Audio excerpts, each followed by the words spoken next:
I've had lots of requests for this video from viewers. This video is done in the same manner I did a synced Texas rig retrieve video earlier in the year that was very popular, but this time it is with the suspending jerkbait. Viewers that are new to jerkbait fishing or are trying to learn how to really perfect their jerkbait fishing were asking to see the rod movement in sync with the actual lure action. This is a KVD 200 model jerkbait.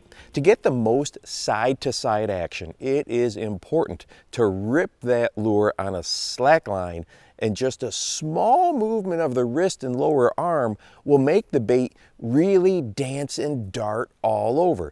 And I know by looking at the footage it looks like I'm really moving my arm a lot, but really it's not that much. It's the length of the rod that makes it look like more action than I'm really imparting just with this part of my arm. The unpredictable ripping and rolling action is what we want on the lure.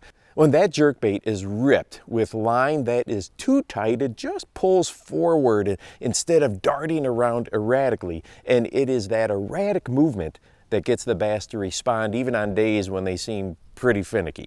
If you like, you can even rip the lure harder with a larger arm movement. And as you can see, the bait will lurch and move quite a distance on each rip of the rod, but it really doesn't take a lot of movement from us to get the action we are looking for. A great indicator of whether or not you're ripping with enough slack in the line is to pay attention to your forearm.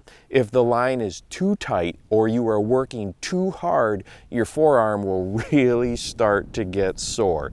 Throw some more slack into the line when you rip it, and that fatigue will be much less, and you can keep fishing a jerkbait like this for hours and be in good shape. Now, each jerkbait responds a little differently, but depending on the model and brand, you can tell if you're putting too much power into the lure because the hooks may start to foul up and catch the line. If that happens on whatever model you are using, just put a little less power into the rod and you will be in good shape. It's easy to see why a jerkbait can get fish to react, and there are days when you can keep catching fish on back-to-back-to-back cast.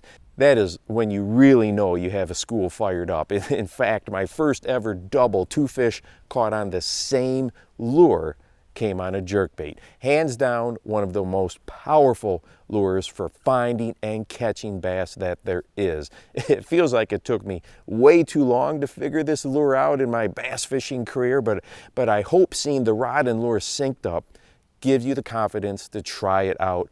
Good luck out there. And hey, if you want to watch that video of this synced up rod and lure movement for Texas rigs, hopping and dragging the lure, go ahead and check this one out right here. And make sure that you go out and encourage someone today. You never know how you might just change their life. For the Bass Fishing Life, I'm your host, Steve Rogers.